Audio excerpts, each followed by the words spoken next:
Hello and welcome to this series on Hole in the Woods, a true crime novelization that I have written. I'm Jennifer Graeser Dornbush, and before we get into the actual novel, because I'm going to be reading a chapter a day, so one per each video, I wanted to give you some background about the true life case and how I became involved in it, and tell you a little bit about some of the characters, how the novel is actually constructed, so that you have a little background coming into this. So, to start with, this is based on a true crime case that happened in Nuevo County in 1989, and how I became interested in this case, or even come to know about this case, is that my father was a medical examiner for over 20 years in Nuevo County, and this was one of his cases, and I remember it. I remember it distinctly because it's about a very violent, brutal murder and rape, and that just didn't happen very often in our county. So for this to happen to a small county, a very close-knit community, really shook up our community. And what was interesting is that then the case lay cold for 25 years. And so this sort of gray cloud was hanging over our community for a very long time. And over the years, I followed the case with my family. From time to time, there would be new little pieces of evidence or little developments in the case that would come about. And so it was just always something that was on our sort of family plate as a medical examiner family. And then in 2011, a documentary filmmaker, it's kind of hard to see that. Anyways, a documentary filmmaker from Holland, Michigan did a documentary on the case, and that sort of brought things to the surface again for the community, and I'll tell you kind of where things went from there. But this has just always been very much a case of interest in our family, and I thought as I learned more and more about it over the years, I thought, man, this would make for a really powerful story. So in 2015, when the case actually went to trial and they were able to arrest the people, the two killers who have now been convicted, I actually got the opportunity to sit in on the entire trial. It was a 3-week trial up in White Cloud, Michigan, and with 2 juries.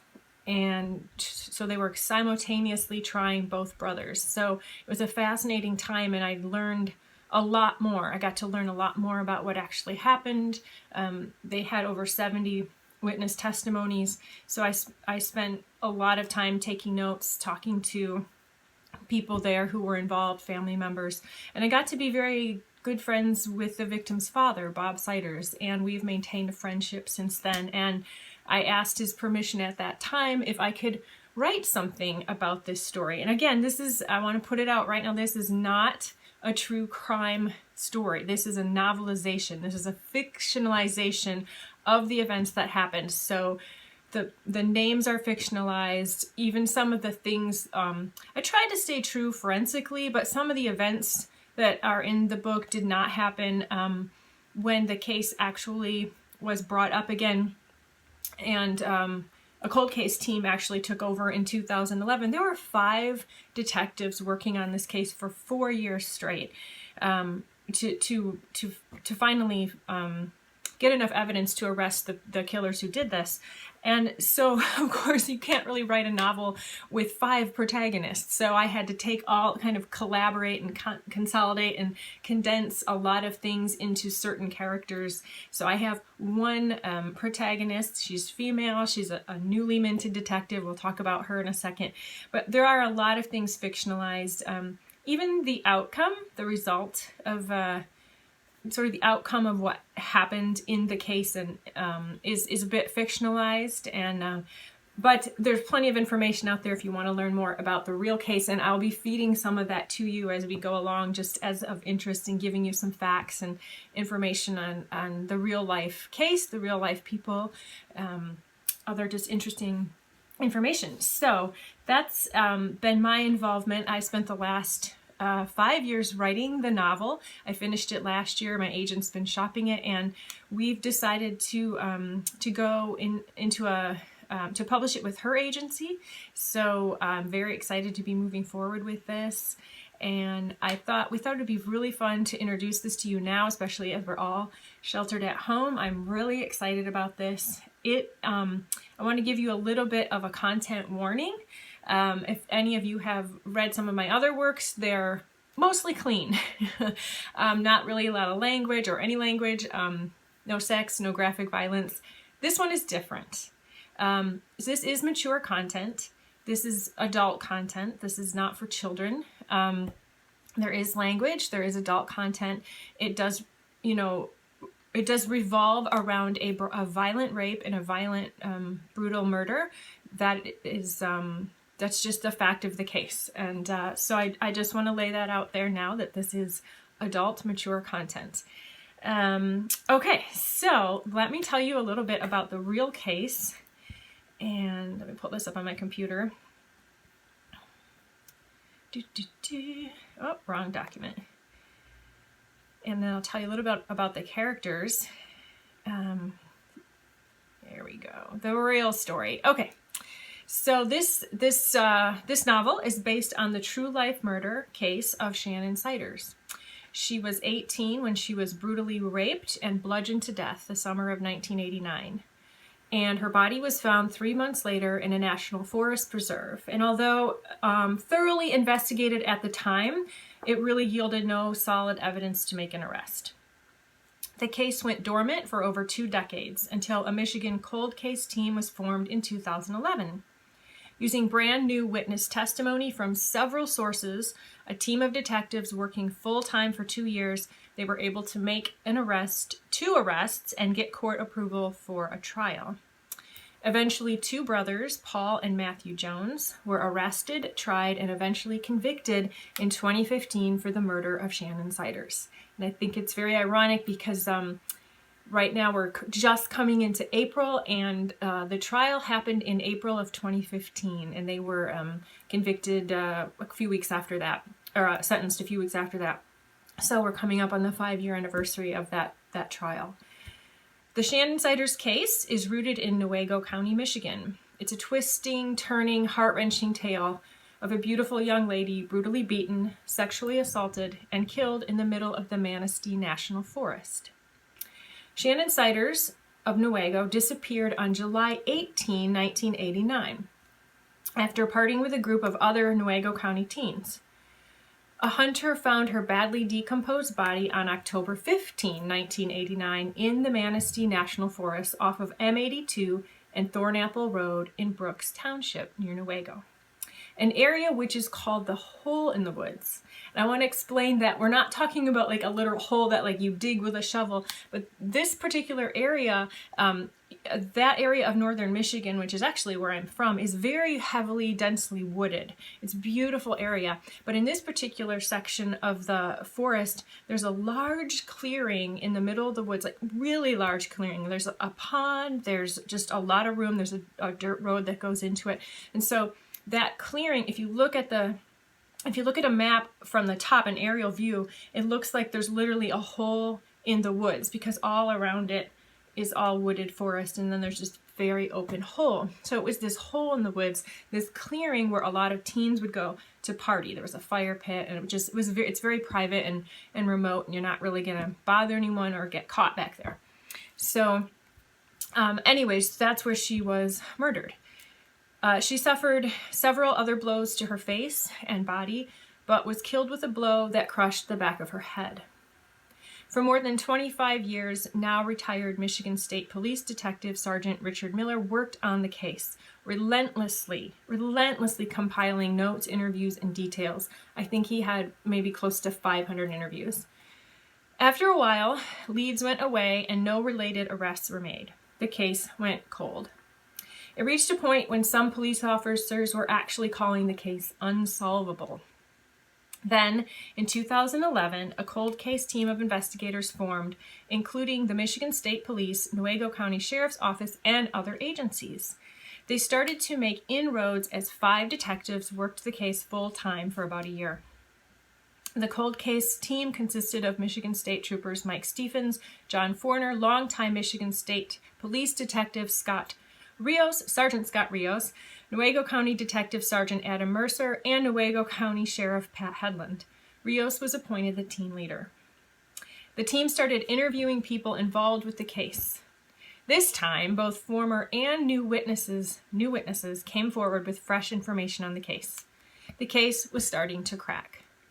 New information was coming to light that hadn't been told to investigators at the time of Shannon's death, because the people with the information had been threatened or feared being caught for lesser crimes. The case broke when two people testified that they had encountered a pair of men twice in the same area of the Manistee National Forest. And they saw these men dragging the apparent lifeless body of a girl who resembled Shannon toward their car. With this testimony, the cold case team had enough evidence to bring the case to court. And on June 24, 2014, the Jones brothers were finally arrested for Shannon's murder. After the brothers were arrested, more information came forward from their uncle, Ron King. Apparently, King told cold case investigators that he had told investigators at the initial time of the investigation that the brothers had come to his house in August of 1989 and admitted to raping and killing Shannon.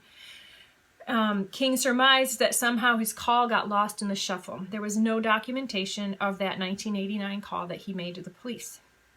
King and investigators believe that Shannon Siders rebuffed the Joneses' sexual advances, and that's why they killed her. Like I said, they went to trial in April 2015. Their trial featured over 70 witnesses and 100 hours of testimony. On May 8, 2015, one jury found Matthew Jones guilty of first-degree murder, and a second jury for Paul Jones found him guilty of second-degree murder. So nearly 26 years after Shannon's death, her father and mother were delivered justice that their daughter deserved. And while her death still brings them much pain and sorrow, they wish others to know that persistence in such cases can offer great reward.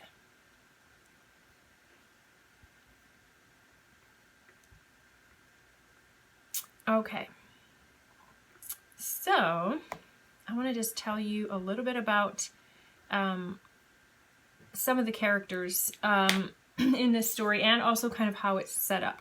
So I've already told you what happened. I've already given you all of the pieces of information.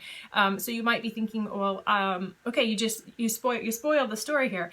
But I want to actually point out that there's actually 4 different types of crime stories, ways that you can frame a crime story. I teach story writing and crime story writing a lot, all over, and these are the 4 ways that you can frame a crime story. And so the first way, and this is one of the most common, is the crime and the criminal are known to the investigator. So your entire story is spent trying to find evidence to arrest the criminal.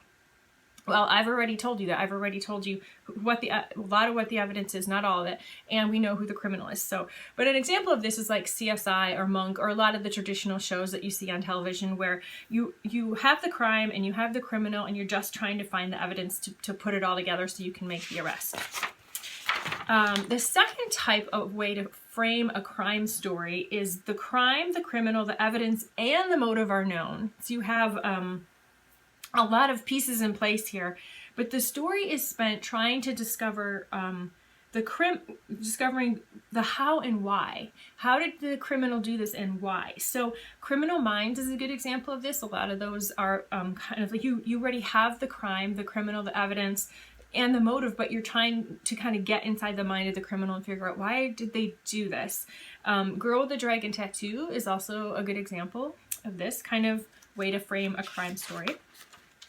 And then you have, this one's a little more rare, but I think I'm going to give you a couple examples that are really famous in this world. So you have the criminal's modus operandi. So you know how it was done, or even like their signature of how they committed the crime is known, but the motive and the criminal are unknown.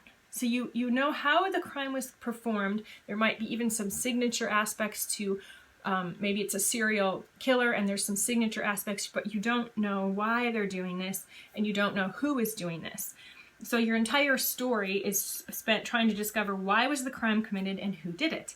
The Fugitive is a great example of this and one of my favorites because I forget the guy's name, the doctor. He's trying to, he knows he's been wrongly accused, so he's trying to figure out who committed the crime and why did they do it? What was the motive for doing it so that he can prove himself innocent? Silence of the Lambs is also an excellent example of this. So we know the modus operandi. We know of Buffalo Bill. We know how he's committing these crimes, but we don't really know why he's doing it, and we don't know who he is until the very end of the story. Now, the fourth way, the very fourth way is the way I'm doing it, and this one's a little more unusual. So your investigator, right, your key lead investigator, your protagonist, they know what the crime is. They know who the criminals are, right? We know all that. They have evidence as much as they can pull together, and they know motive. But the thing that's missing is alibi. So the alibi of that criminal is seemingly airtight. So your entire story is spent trying to break the alibi so that you can get to the criminal and prove that they did the crime. And this is what was happening with the Shannon Siders case. Pretty much from the start of this 25-year process, they had a pretty good idea of who did the crime. They knew they knew why the crime was committed, and they had as much evidence as they could, but they were missing a few key pieces, which they got later. But the whole thing is like, how do you break down this alibi of these two brothers who you can't seem to, and you'll see more as we get into the story, and as I talk a little bit more about the real story, it was breaking that alibi. And so Usual Suspects is a great example of this. And then this is also what I'm going to do, or what I've done with Hole in the Woods, is we're really tracking more so this detective, Riley St. James, who I'm going to introduce you to in a minute, who is just going to be relentless in trying to figure out how she can break that alibi to prove that these guys committed the crime. And so that's wherein you have the suspense and the mystery and the thrill of the ride. So you're actually gonna, I've already told you who the killers are. In my book, I've made them twins. You're actually gonna find that out pretty quickly within the first couple chapters. But it's the mystery of it is going to be tracking her moves. It's almost like a chess game to see who's gonna win and who's gonna come on top, and how is it gonna happen. So that's a little bit of history on, or a little bit of background on how I'm framing this story and what you can expect. Let's see the characters. Let me quickly give you a rundown on some of the characters. So there's a lot of POVs. This is a story with a lot of POVs, and each chapter starts with I will give you the title of the chapter is always the name of the person whose POV you are tracking. And the main POV we are going to be tracking is Riley St. James. And she's in her late 30s. She's single. She's a seasoned Detroit police officer who's been newly appointed as a state detective and placed on this Michigan cold case team. So she's assigned to Nina's case. And when she shows up in Derby, this little town, Nina's small town, she's really kind of this fish out of water because she's grown up and lived in the city her whole life. So she is going to pursue her new assignment with doggedness because she's really hungry to prove herself. Now, Riley has worked on some tough cases, but Nina's case pricks very close to home, triggering a blocked memory of sexual assault from her past.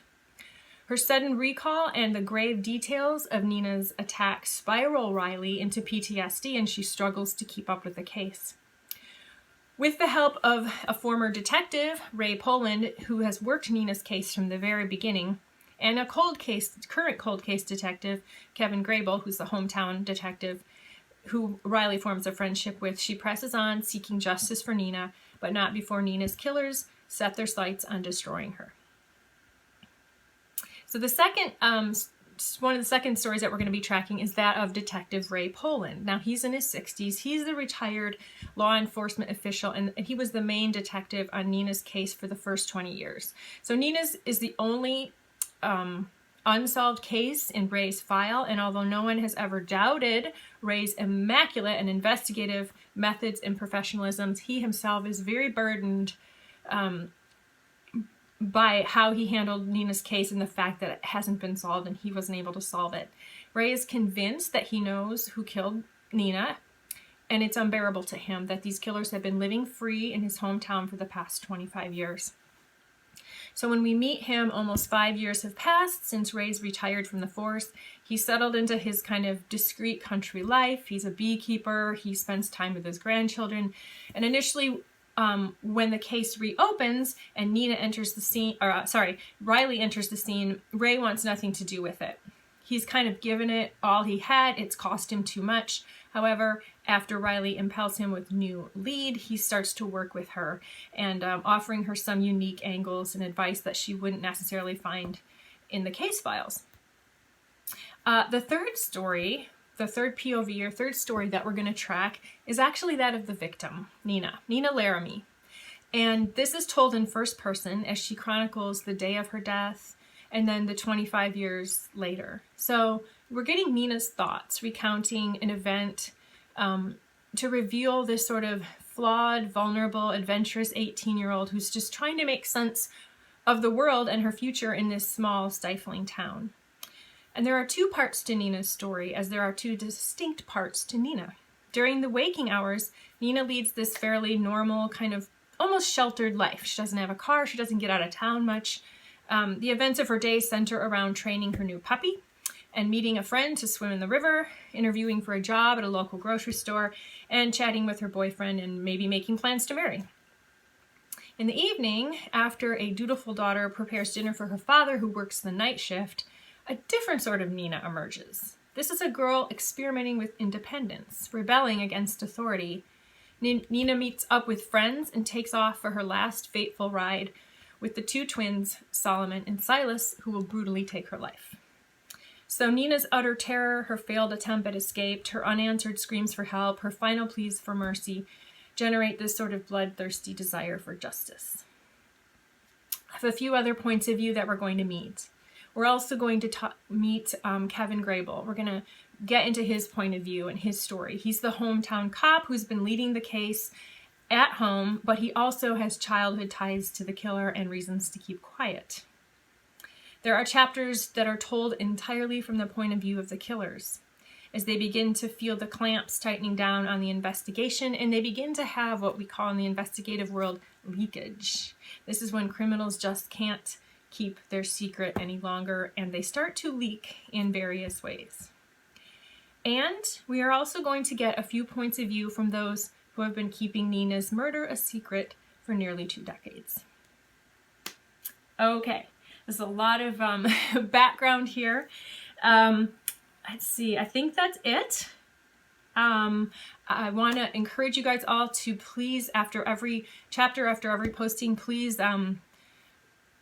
post any questions you have or thoughts or comments. I'll do my best to respond. I'm really curious to hear what questions you have or thoughts.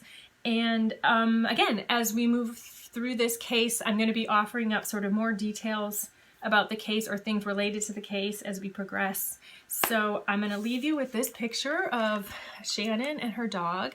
This was in the hometown paper, and it was after the whole trial and sentencing and everything happened. And it is this. Let's see if you can see that. There is the real Shannon and her dog. And it just says, "Thank you. Now I can rest in peace and continue my journey. See you on the other side, Shannon." The family and friends of Shannon Siders. Okay, so thank you so much for being here. I hope you enjoy this story. I now introduce to you the prologue and chapter 1. Hole in the Woods by Jennifer Graeser Dornbush. Mercy and truth have met each other. Justice and peace have kissed. Psalms 84, verse 11. Prologue from the author. Even though we grew up in the same county in West Michigan and were born the same year, I only came to know Shannon Siders through her death. Shannon was a bit of a wild child the summer of her murder. Her father, Bob Siders, describes her as sowing her wild oats, testing the limits. Like many teens, But as Bob says, just before Shannon was killed, her wild days were starting to wind down. She was coming to a cross in the roads in her life, and a big part of the change was her boyfriend. They had fallen in love. Serious talk of marriage was on the table. Days before Shannon was murdered, he left for a new job in Ohio to start saving for their future. Bob liked this guy and was rooting for the relationship. He was a positive influence on Shannon. A high school dropout, Shannon started discussing the possibility of getting her GED. Her dad's constant nagging to get a job was starting to sink in. A friend of Shannon's had gotten her a promising interview for a clerk position at the local grocery store. But she never got to apply because Shannon went missing the night that her friend went to tell her about the job. The summer Shannon was killed, I was also a carefree teenager, working at a local floral shop in the next city over, hanging out at Lake Michigan with my friends, and prepping to leave home for college in Chicago. Sometimes I wonder how many times our paths might have crossed that summer. Were we buying a snack at the same gas station, or tubing down the Muskegon River just a few hundred feet from each other? I didn't know Shannon went missing one late July night. I only first learned about Shannon's death when her body was found by a hunter 3 months later in the Manistee National Forest near a landmark named the Hole in the Woods. My father was the county medical examiner at the time, and he told me a few details about the case. He determined, after examining her remains, that Shannon had suffered a brutal death, disturbing details that I wouldn't find out until sitting in on the trial some 25 years later. This was a shocking event for our rural, tight-knit community. It cast a dark cloud on our rural county. Shannon's story is the kind of story parents and their daughters have nightmares about. It's a tragedy and horror that are universal. Shannon's story is the kind of cautionary tale that gets passed down between young women from in high school hallways to college dorms, and that's probably why it stuck with me all these decades. I kept up with the case as it unfolded in little layers for 25 years, through newspaper stories, documentaries, and finally attending the 3-week trial in the spring of 2015. I desired justice for Shannon just as anyone in my county. We all wanted to believe that someday her killers would be found and put away. We wanted her story to be complete and her family to have catharsis. We all wanted order out of this chaos. We wanted good to win over evil for her. We wanted to see right come from a very wrong situation. And we got our wish. After decades of persistence and hard work, justice for Shannon came. This triumph, however monumental, doesn't erase the pain. Her father and mother, family and friends still grieve Shannon's absence. It doesn't seem to ever get any easier, Bob Siders admits. It was Bob who kept her case alive. He worked tirelessly for 25 years to force her case into the public eye and fight for justice. He says he wants Shannon's story told so that law enforcement and people like him can see how important it is to never, ever give up. He wants to encourage others in this situation to have faith and to keep fighting the good fights to solve cold cases. He's a living, walking proof that restlessness and persistence and hope can lead to justice. In our world of constant bad news and fear-mongering, we need to know that those bleak stories don't always end bleakly. Here is a story that didn't end up as bleak as it could have. Here is a place where the selflessness and charity of an imprisoned criminal emerged to give an innocent girl justice and a father a measure of peace. Here is a place where light was shed in the darkness.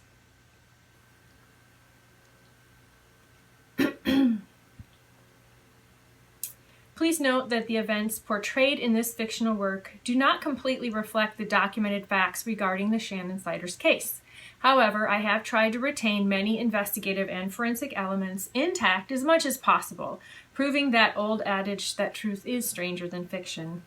The characters and locations in this novel are all fictional, except for the Hole in the Woods, which isn't actually a hole dug into the woods, but actually refers to an area by local residents of Newaygo County that is located in the Manistee National Forest, where the woods open up into a circle in the middle.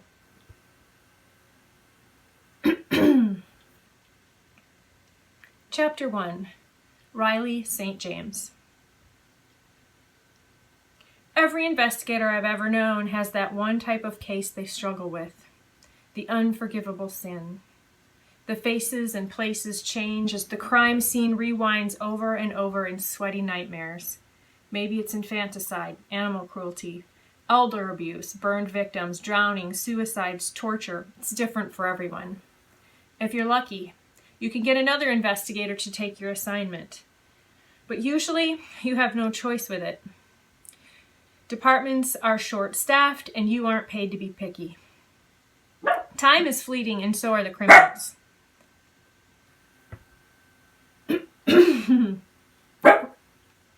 Little interruption from Sedona.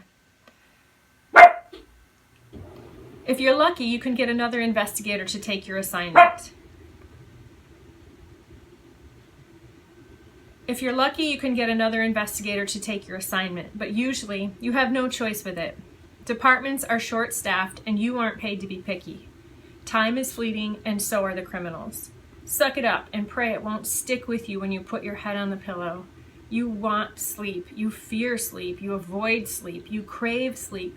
You try to force sleep. After 2 hours, you take a third Ambien and wait for it to kick in, chasing it with a shot of whiskey. And lie there another 2 hours until the gray light of morning seeps out the edges of your room.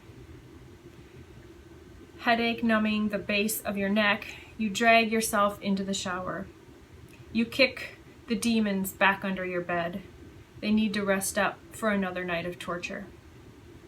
You soon discover that you work these cases with a doggedness you don't have for your other cases. And the universe sees that, and you get rewarded with more and more of them, just to gnaw away at your sanity. Find the criminal, make the arrest, attend the trial, hope for fair sentencing, life in prison. Satisfaction? Sure.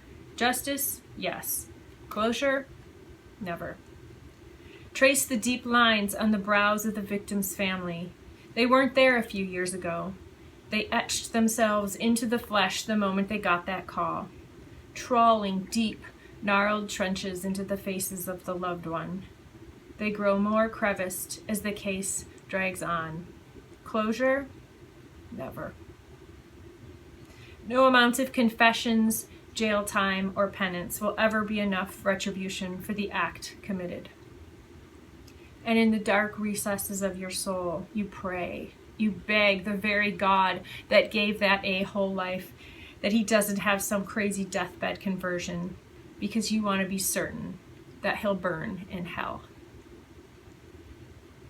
Chapter 1, Hole in the Woods. Come back for Chapter 2.